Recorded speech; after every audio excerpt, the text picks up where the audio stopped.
ನಮಸ್ಕಾರ ಮತ್ತೊಮ್ಮೆ ಪ್ರೀತಿಯ ಸ್ವಾಗತ ಕನ್ನಡದ ವೀಕ್ಷಕರಿಗೆ ಅಯೋಧ್ಯೆಯ ಪುಣ್ಯ ನಗರಿಗೆ.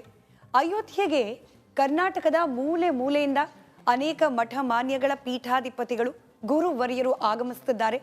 ರಾಮಲಲ್ಲನ ಪ್ರಾಣ ಪ್ರತಿಷ್ಠಾಪನೆಯ ಈ ಸುಮುಹೂರ್ತದಲ್ಲಿ ಭಾಗಿಯಾಗುವ ಸಲುವಾಗಿ, ಹಾಗೆ ಇಂಥ ಒಂದು ಇಡೀ ಭಾರತದ ಇನ್ಫ್ಯಾಕ್ಟ್ ಇಡೀ ವಿಶ್ವದ ಅತಿ ದೊಡ್ಡ ಧಾರ್ಮಿಕ ಕಾರ್ಯಕ್ರಮಕ್ಕೆ ಸಾಕ್ಷಿಯಾಗುವ ಸಲುವಾಗಿ, ಅಂತೆಯೇ ಕೂಡಲಿ ಮಠದ ಶ್ರೀ ಶ್ರೀ ಶ್ರೀ ಅಭಿನವ ಶಂಕರ ಭಾರತಿ ಮಹಾಸ್ವಾಮಿಗಳು ಇವತ್ತು ರಿಪಬ್ಲಿಕ್ ಕನ್ನಡದ ಜೊತೆಯಲ್ಲಿ ಅಯೋಧ್ಯೆಯ ಪುಣ್ಯ ನಗರಿಯಲ್ಲಿದ್ದಾರೆ. ಅವರನ್ನ ಮಾತನಾಡಿಸುವ ಪ್ರಯತ್ನವನ್ನ ನಾನು ಮಾಡ್ತಾ ಹೋಗ್ತೀನಿ. ಗುರುಗಳೇ ನಮಸ್ಕಾರ. ಅಯೋಧ್ಯೆ ಅಂದ್ರೇನೆ ಅದರ ಜೊತೆಗೇನೆ ಪುಣ್ಯ ನಗರಿ ಅಂತ ಹೇಳಿ ಪೂರಕವಾಗಿ ಬಂದ್ಬಿಡುತ್ತೆ. ಪುಣ್ಯ ನಗರಿ ಹೌದು ಅನ್ನೋದು ಎಲ್ರಿಗೂ ಗೊತ್ತು. ಯಾಕೆ ಅಯೋಧ್ಯೆ ಪುಣ್ಯ ನಗರಿ ವಿವರಿಸೋದಾದ್ರೆ? ರಘುವಂಶ ಅಂತೇನು ಹೇಳ್ತೀವಿ ನಾವು, ರಘುವಿನಿಂದ ಪ್ರಾರಂಭವಾಗಿ ಪೃಥು ಮಹಾರಾಜನಿಂದ ಪ್ರಾರಂಭವಾದಂತಹ ಈ ಪೃಥ್ವಿಯಲ್ಲಿ ರಘುವಂಶದ ರಾಜರೆಲ್ಲರೂ ಕೂಡ ಧರ್ಮಪುರುಷರಾಗಿದ್ದರು. ಅವರು ಸಗರ ಮಹಾರಾಜನ ಕಥೆ ಇರ್ಬೋದು, ರಘುವಿನ ಕಥೆ ಇರ್ಬೋದು, ಹೀಗೆ ರಾಮನ ಹೊರತಾಗಿ ರಘುವಂಶದಲ್ಲಿ ಯಾರ್ಯಾರು ರಾಜರುಗಳಾದರು, ದಿಲೀಪ ಇತ್ಯಾದಿಗಳು, ಅವರೆಲ್ಲರ ನಾವು ಚರಿತ್ರೆಯನ್ನು ನೋಡಿದಾಗ ಇಂಥ ಮಹಾಪುರುಷರ ಆಳ್ವಿಕೆ ಈ ಭಾರತಕ್ಕೆ ಉಂಟಾಗಿದೆ ಮತ್ತು ಆ ಆಳ್ವಿಕೆ ಈ ಅಯೋಧ್ಯೆ ನಗರಿಯ ಮೂಲಕ ಆಗಿದೆ. ಇದು ಆ ಭಾರತದ ಶ್ರೇಷ್ಠ ಭಾರತದ ಏಕ ಭಾರತದ ಕೇಂದ್ರ ಬಿಂದುವಾಗಿದೆ. ಆ ಕಾರಣಕ್ಕಾಗಿ ಅಂತಹ ರಾಜರುಗಳ ಜನ್ಮಕ್ಕೆ ಕಾರಣವಾದಂಥದ್ದು ಅನ್ನುವ ಕಾರಣಕ್ಕೋಸ್ಕರ ಇದು ಒಂದು ಪುಣ್ಯನಗರಿ ಹೌದು.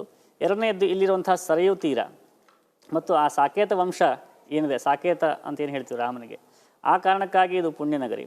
ಇನ್ನು ಸಾಕ್ಷಾತ್ ಪರಬ್ರಹ್ಮ ಸ್ವರೂಪನಾದಂತಹ ವಿಷ್ಣು ಶ್ರೀರಾಮನಾಗಿ ಅವತಾರ ತಾಳಿದ್ದ ಆ ರಾಮನ ಜನ್ಮಸ್ಥಾನ ಇಲ್ಲಿದೆ ಅನ್ನೋ ಕಾರಣ, ಹೀಗೆ ಅನೇಕ ಆ್ಯಂಗಲ್ಗಳಿಂದ ನೋಡಿದಾಗ ನಾವು ಬೇರೆ ಬೇರೆ ದೃಷ್ಟಿಯಿಂದ ಬೇರೆ ಬೇರೆ ರೀತಿಯಾದಂತಹ ಪಾವಿತ್ರ್ಯತೆ ಈ ನಗರಿಗೆ ಇದೆ.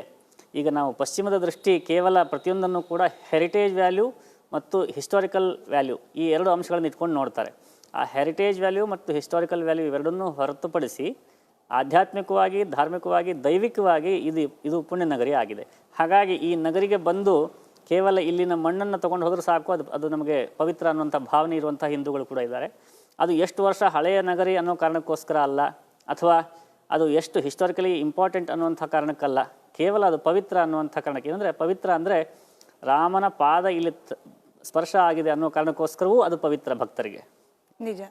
ರಾಮ ಅಂತಂದ್ರೆ ರಾಜನಾಗಿದ್ದಾತ, ರಾಮ ಅಂತಂದ್ರೆ ಆದರ್ಶ ಪುರುಷನಾಗಿದ್ದಾತ. ಈಗ ರಾಮ ಅಂತಂದ್ರೆ ಸಮಸ್ತ ಸನಾತನ ಧರ್ಮದ ಹಿಂದೂ ಸಮುದಾಯದ ಎಲ್ಲ ಅನುಯಾಯಿಗಳಿಗೂ ಕೂಡ ಒಂದು ಆತ್ಮಶಕ್ತಿಯಾಗಿ ಸ್ವರೂಪದಲ್ಲಿ ಕಂಡು ಬರ್ತಾ ಇದ್ದಾನೆ ಶ್ರೀರಾಮ. ಅಯೋಧ್ಯೆಯಲ್ಲಿ ಪ್ರಾಣ ಪ್ರತಿಷ್ಠಾಪನೆ ಆಗೋ ಸಂದರ್ಭದಲ್ಲಿ ತಮ್ಮ ಗಮನಕ್ಕೆ ಬಂದ ಹಾಗೆ ನಮ್ಮ ವೀಕ್ಷಕರಿಗೆ ವಿವರಣೆ ನೀಡೋದಾದ್ರೆ, ರಾಮ ಅಂದ್ರೆ ಯಾರು, ರಾಮ ಅಂದ್ರೆ ಏನು? ರಾಮ ಅಂತಂದರೆ ಆನಂದವನ್ನು ಉಂಟು ಮಾಡುವವನು ಅಂಥೇಳಿ ನಾವು ಶಾಬ್ದಿಕ ಅರ್ಥ, ಎಟಿಮಾಲಜಿಕಲಿ ಮೀನಿಂಗನ್ನು ನೋಡಿದ್ದೆ ಆದರೆ, ಆ ಶಬ್ದದ ಅರ್ಥ ಏನು ಅಂತ ನೋಡಿದ್ದಾದರೆ ಆನಂದವನ್ನು ಉಂಟು ಮಾಡುವವನು, ರಮಯತೆ ಇತಿ ರಾಮ ಅಂತ ಹೇಳ್ಬೋದು. ಆದರೆ ಆನಂದವನ್ನು ಬಹಳಷ್ಟು ಜನ ಉಂಟು ಮಾಡ್ತಾರೆ, ಅವರೆಲ್ಲರೂ ನಾವು ರಾಮ ಅಂತ ಕರಿತೀವ? ಇಲ್ಲ. ಆನಂದವನ್ನು ನಮಗೆ ಉಂಟು ಮಾಡ್ತಾ ಇದ್ದಾನೆ ಅನ್ನೋ ಕಾರಣಕ್ಕೋಸ್ಕರ ದಶರಥ ಅವನಿಗೆ ರಾಮ ಅನ್ನುವಂಥ ಹೆಸರನ್ನು ಇಟ್ಟಿದ್ದ. ಆದರೆ ಕೇವಲ ದಶರಥ ಪುತ್ರನಾಗಿ ಮಾತ್ರವೇ ಉಳಿಯದೆ ಆತ ಬಹುದೊಡ್ಡ ವ್ಯಕ್ತಿಯಾಗಿ ದಶರಥನನ್ನು ಮೀರಿಸಿ, ಇಡೀ ರಘುವಂಶವನ್ನೇ ಮೀರಿಸಿ ರಾಮ ಬೆಳೆದು ನಿಂತ. ಅದು ದೈವಿಕವಾಗಿಯೂ ಬೆಳೆದು ನಿಂತಿದ್ದಾಯಿತು, ಸಾಮಾಜಿಕವಾಗಿಯೂ ಆಯಿತು, ಇವತ್ತು ಆಧ್ಯಾತ್ಮಿಕವಾಗಿಯೂ ಕೂಡ. ಈಗ ಆಧ್ಯಾತ್ಮ ರಾಮಾಯಣ ಇತ್ಯಾದಿ ನಾವು ಅಧ್ಯಯನ ಮಾಡಿದ್ದೆ ಆದರೆ, ಅಥವಾ KS ನಾರಾಯಣ ಆಚಾರ್ಯರು ಕರ್ನಾಟಕದಲ್ಲಿ ಬಹುದೊಡ್ಡ ಪ್ರವಚನಕಾರರು, ಅವರು ರಾಮಾಯಣದ ಆಧ್ಯಾತ್ಮಿಕ ರಹಸ್ಯಗಳು ಅನ್ನುವಂಥ ವಿಷಯವನ್ನು ಇಟ್ಕೊಂಡು ಬಹಳ ಪ್ರವಚನಗಳನ್ನು ಮಾಡಿದ್ದಾರೆ. ಅದನ್ನು ನಾವು ನೋಡಿದ್ದೇ ಆದರೆ, ರಾಮ ಒಬ್ಬ ರಘುವಂಶದ ರಾಜನಾಗಿ ಅಥವಾ ಐತಿಹಾಸಿಕ ವ್ಯಕ್ತಿಯಾಗಿ, ಅಯೋಧ್ಯೆಯ ರಾಜನಾಗಿ, ಸೀತೆಯ ಪತಿಯಾಗಿ, ರಾವಣನ ಶತ್ರುವಾಗಿ, ವಾಲಿಯ ಹಂತಕನಾಗಿ, ಈ ರೀತಿಯಾಗಿ ಮಾತ್ರ ಅಲ್ಲದೇ ಪರಬ್ರಹ್ಮ ಸ್ವರೂಪನಾಗಿ ರಾಮ ಕಾಣಿಸ್ತಾನೆ. ಹಾಗಾಗಿ ನಾವು ನಮ್ಮ ಸಮುದ್ರಕ್ಕೆ ಹೋದಾಗ ನಾವು ಯಾವ ರೀತಿಯಾದಂಥ ಪಾತ್ರವನ್ನು ತೆಗೆದುಕೊಂಡು ಹೋಗಿರ್ತೀವೋ ಅಷ್ಟು ನೀರನ್ನು ಮಾತ್ರ ತರಲಿಕ್ಕೆ ಸಾಧ್ಯ. ಹಾಗೆ ರಾಮ ಅನ್ನುವಂಥದ್ದು ಒಂದು ಸಮುದ್ರ. ನಾವು ಯಾವ ದೃಷ್ಟಿಯವರು, ಯಾವ ಪಂಥದವರು, ಯಾವ ಭಕ್ತಿ ಮಾರ್ಗದವರೋ ಅಥವಾ ಯೋಗ ಮಾರ್ಗದವರೋ ಅಥವಾ ಐತಿಹಾಸಿಕ ಅಧ್ಯಯನಕಾರರೋ, ಸಂಶೋಧನಕಾರರೋ, ಅಥವಾ ಸುಮ್ಮನೆ ಕ್ಯೂರಿಯಸ್ ಆದಂತಹ ಸಿಟಿಜನ್ನು, ನಾವು ಯಾರು ಅನ್ನೋದು ಆಧಾರದ ಮೇಲೆ ರಾಮ ನಮಗೆ ಅರ್ಥ ಆಗ್ತಾನೆ. ಅಂಥ ಒಂದು ಮಹಾಸಮುದ್ರ ರಾಮ ಅಂತ ಹೇಳ್ಬೋದು. ನಿಜ. ಜೊತೆಗೆ ರಾಮಾಯಣ ಅನ್ನೋದು ಕೇವಲ ಒಂದು ಗ್ರಂಥ ಅಥವಾ ಪುರಾಣದ ಒಂದು ಪುಸ್ತಕ ಮಾತ್ರವಲ್ಲ, ನಮ್ಮ ಜೀವನಕ್ಕೆ ಬೇಕಾದ ಅನೇಕ ಅಂಶಗಳು, ಇನ್ಫ್ಯಾಕ್ಟ್ ಬಹುತೇಕ ಎಲ್ಲ ಅಂಶಗಳು ಕೂಡ ರಾಮಾಯಣದಿಂದ ನಾವು ಕೇಳಲಿಕ್ಕೆ ಸಾಧ್ಯ. ನಾವು ಅಯೋಧ್ಯೆಯಲ್ಲಿದ್ದೀವಿ, ಹೀಗಾಗಿ ತಮ್ಮ ಕಡೆಯಿಂದ ನಮ್ಮ ವೀಕ್ಷಕರಿಗೆ ರಾಮಾಯಣವನ್ನ ಪ್ರತಿ ಮನೆಯಲ್ಲೂ ಕೂಡ ಪಠನ ಮಾಡೋದು, ನಮ್ಮ ಮುಂದಿನ ತಲೆಮಾರುಗಳಿಗೆ ಅದನ್ನ ತಿಳಿ ಹೇಳೋದು ಎಷ್ಟು ಮುಖ್ಯ ಅಂತ ಹೇಳಿ. ಈಗ ತಾವು ಪ್ರಶ್ನೆಯಲ್ಲಿ ಒಂದು ಮಾತನ್ನು ಹೇಳಿದ್ರಿ, ರಾಮಾಯಣ ಅನ್ನುವಂಥದ್ದು ಕೇವಲ ಪುರಾಣವಾಗಿ ಅಂತ ಹೇಳಿದ್ರಿ. ನಮ್ಮ ಭಾರತೀಯ ಜ್ಞಾನ ಪರಂಪರೆಯಲ್ಲಿ ಇತಿಹಾಸಕ್ಕೂ ಪುರಾಣಕ್ಕೂ ವ್ಯತ್ಯಾಸ ಇದೆ. 18 ಪುರಾಣಗಳ ಸಂಖ್ಯೆಯಲ್ಲಿ ಈ ರಾಮಾಯಣ ಸೇರ್ಕೊಳ್ಳೋದಿಲ್ಲ. ಹಾಗಾಗಿ ರಾಮಾಯಣ ಮತ್ತು ಮಹಾಭಾರತವನ್ನು ಇತಿಹಾಸ ಗ್ರಂಥಗಳು ಅಂತಲೇ ನಾವು ಕರಿತೀವಿ. ಹಾಗಾಗಿ ರಾಮಾಯಣವನ್ನು ಪುರಾಣ ಅಂತ ಕರೀಲಿಕ್ಕೆ ಆಗೋದಿಲ್ಲ. ಒಂದಾಯಿತು. ಇನ್ನು ಇತಿಹಾಸ ಅಂದ ತಕ್ಷಣ ಯುರೋಪಿಯನ್ ಸ್ಟೈಲ್ ಆಫ್ ಹಿಸ್ಟ್ರಿನಲ್ಲಿ ಇದು ಬರೋದಿಲ್ಲ. ಹಾಗಾದರೆ ಏನಿದು ನಮ್ಮ ಭಾರತೀಯ ಇತಿಹಾಸದ ಕ್ರಮ ಏನು ಅಂತ ನೋಡಿದರೆ, ನಮ್ಮಲ್ಲಿ ಇತಿಹಾಸದ ಮೂಲಕ ವ್ಯಕ್ತಿಗಳ ಚಾರಿತ್ರ್ಯವನ್ನು, ಅಂದರೆ ಶೈಕ್ಷಣಿಕ ಅಂಶವನ್ನು ಇಟ್ಟುಕೊಂಡು ಹೇಳುವಂಥ ಪ್ರಯತ್ನವನ್ನು ನಮ್ಮ ಭಾರತೀಯ ಇತಿಹಾಸ ಲೇಖನ ಪರಂಪರೆ ಮಾಡ್ಕೊಂಡು ಬಂದಿದೆ.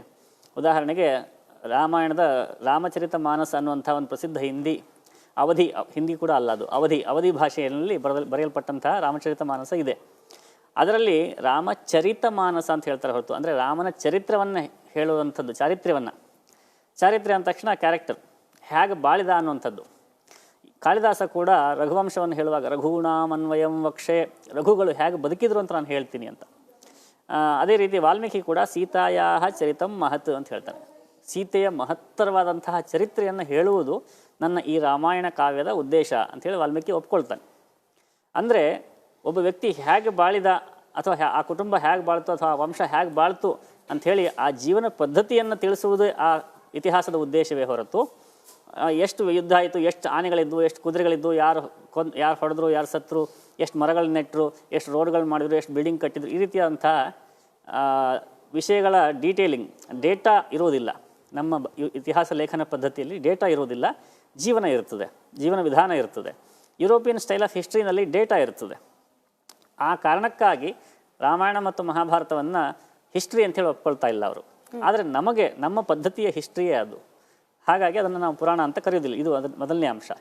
ಎರಡನೇ ಅಂಶ, ಪಾರಾಯಣ ಮಾಡುವುದರ ಉದ್ದೇಶ ಏನು ಅಂತಂದರೆ, ನಮ್ಮ ಜೀವನದಲ್ಲಿ ನಮ್ಮ ಇಂದ್ರಿಯಗಳು, ಕರ್ಮೇಂದ್ರಿಯಗಳು, ಜ್ಞಾನೇಂದ್ರಿಯಗಳು ಏನಿವೆ, ಕಣ್ಣು, ಮೂಗು, ಬಾಯಿ ಇತ್ಯಾದಿ, ಇವೆಲ್ಲವೂ ಕೂಡ ನಿರಂತರವಾಗಿ ಏನಾದರೂ ಒಂದು ವಿಷಯವನ್ನು ಗ್ರಹಿಸ್ತಾ ಇರ್ತವೆ, ಕನ್ಸ್ಯೂಮ್ ಮಾಡ್ತಾ ಇರ್ತವೆ. ಈ ಕನ್ಸಂಪ್ಷನ್ ಕಾನ್ಸ್ಟೆಂಟ್ ಆಗಿರ್ತದೆ. ನಾವು ಸ್ವಪ್ನದಲ್ಲಿದ್ದಾಗಿಯೂ ಕೂಡ ನಮ್ಮ ಮನಸ್ಸು ಏನನ್ನೋ ಒಂದು ಕನ್ಸ್ಯೂಮ್ ಮಾಡ್ತಾ ಇರ್ತದೆ. ಹಾಗಾಗಿ ನಿರಂತರವಾಗಿ ನಮ್ಮ ಕನ್ಸಂಪ್ಷನ್ ನಡೀತಾ ಇರೋದ್ರಿಂದ ಆ ಕನ್ಸಂಪ್ಷನ್ ಯಾವ ಕ್ವಾಲಿಟಿಯದ್ದು, ಯಾವ ಗುಣಮಟ್ಟದ್ದು, ಅದಕ್ಕೆ ತಕ್ಕಂತೆ ನಮ್ಮ ಸಂಸ್ಕಾರಗಳು ನಮಗೆ ಉಂಟಾಗ್ತವೆ. ಆ ಸಂಸ್ಕಾರಗಳಿಗೆ ತಕ್ಕಂತೆ ನಮ್ಮ ಜೀವನಾನುಭವ ಮತ್ತು ಜೀವನದ ಉದ್ದೇಶ ಬದಲಾಗ್ತಾ ಹೋಗ್ತದೆ. ಹಾಗಾಗಿ ಇದನ್ನು ರೆಗ್ಯುಲೇಟ್ ಮಾಡಬೇಕಲ್ವ. ಅಂದರೆ ನಮ್ಮ ಕನ್ಸಂಪ್ಷನನ್ನು ಯಾವ ರೀತಿಯಂಥ ಇನ್ಪುಟ್ ಒಳಗೆ ಬರ್ತಾ ಇದೆಯೋ ಅದನ್ನು ಮಾನಿಟರ್ ಮಾಡಬೇಕಲ್ವ. ಮಾನಿಟರ್ ಮಾಡಲಿಕ್ಕೆ ನಮ್ಮ ಹತ್ರ ವಿಧಾನ ಇಲ್ಲ. ಅದೇ ಈ ವಿಧಾನ. ಇದನ್ನು ನಾವು ಸಬ್ಲಿಮೇಷನ್ ಅಂತ ಹೇಳ್ತೀವಿ, ಉದಾತ್ತೀಕರಣ ಅಂತ. ಅದನ್ನು ನಾವು ಸುಮ್ಮನೆ ಕೂತ್ಕೊಂಡಿದ್ರೆ ಹಿಂಗೆ ಏನೋ ನೋಡ್ತಾ ಇದ್ದೀವಿ, ಅದ್ರ ಬದಲಿಗೆ ಒಂದು ದೇವರ ಫೋಟೋ ನೋಡಿಬಿಟ್ರೆ ಅದು ಉದಾತ್ತೀಕರಣ ಆಯಿತು. ಇದನ್ನು ಸಿಗ್ಮಂಡ್ ಫ್ರಾಯ್ಡ್ ಮನಃಶಾಸ್ತ್ರದಲ್ಲಿ, ಸೈಕಾಲಜಿನಲ್ಲಿ ಏನು ಹೇಳ್ತಾರೆ ಅಂತಂದರೆ, sublimation is the most mature defence mechanism ಅಂತ ಹೇಳ್ತಾನೆ. ಆ ಸಬ್ಲಿಮೇಷನ್ನೇನು ನಾವು ಉದಾತ್ತೀಕರಣ ಅಂತ ಹೇಳ್ತೀವಿ. ಹಾಗೆ ಸುಮ್ಮನೆ ಕೂತ್ಕೊಂಡು ಕಾಲಹರಣ ಮಾಡಿ ಏನೋ ಗಾಸಿಪ್ ಮಾಡೋದಕ್ಕಿಂತ ನಾವು ರಾಮ ರಾಮ ರಾಮ ಅಂತನ್ಯಪ ಅಂತ ಹೇಳ್ತೀವಿ. ನಮ್ಮ ದಾಸರುಗಳು ಎಲ್ಲ ಅದೇ ಹೇಳಿದ್ದಾರೆ, ಸಂತರುಗಳು ಅದೇ ಹೇಳಿದ್ದಾರೆ. ಹಾಗೆ ಭಗವಂತನ ನಾಮಸ್ಮರಣೆಯನ್ನು ಮಾಡಿ ಅನ್ನೋದರ ಉದ್ದೇಶ, ಅಥವಾ ಪಾರಾಯಣವನ್ನು ಮಾಡಿ ಅನ್ನೋದರ ಉದ್ದೇಶ, ನಮ್ಮ ಇಂದ್ರಿಯಗಳ ಎಂಗೇಜ್ಮೆಂಟು ನಮಗೆ ಉತ್ತಮ ಸಂಸ್ಕಾರ ಕೊಡುವಂತಹ ವಿಷಯಗಳೆಲ್ಲ ಆಗಲಿ ಅಂಥೇಳಿ. ಆ ಕಾರಣಕ್ಕಾಗಿ ನಾವು ನಮ್ಮ ಇತಿಹಾಸವನ್ನು ಅಧ್ಯಯನ ಮಾಡ್ತೀವಿ. ಅಧ್ಯಯನದಿಂದ ನಮ್ಮ ಇಂದ್ರಿಯಗಳ ಪಾಸಿಟಿವ್ ಎಂಗೇಜ್ಮೆಂಟು ಆಗುತ್ತೆ, ಜೊತೆಗೆ ಎಜುಕೇಷನ್ನು ಆಗುತ್ತೆ. ಈ ಎರಡು ಪ್ರಯೋಜನಗಳು ಪಾರಾಯಣದಿಂದ ಉಂಟಾಗ್ತದೆ. ಆ ಕಾರಣಕ್ಕಾಗಿ ರಾಮಾಯಣದ ಅರ್ಥಪೂರ್ವಕ ಪಾರಾಯಣ ಮಾಡಬೇಕು. ಅರ್ಥಪೂರ್ವಕ ಪಾರಾಯಣ ಆಗದೇ ಇದ್ದರೆ ಕೇವಲ ಶಬ್ದೋಚ್ಚಾರ ಕೂಡ ಪ್ರಯೋಜನಕಾರಿ. ಆ ಶಬ್ದೋಚ್ಚಾರವನ್ನಾದರೂ ಕೂಡ ಮಾಡಬೇಕು.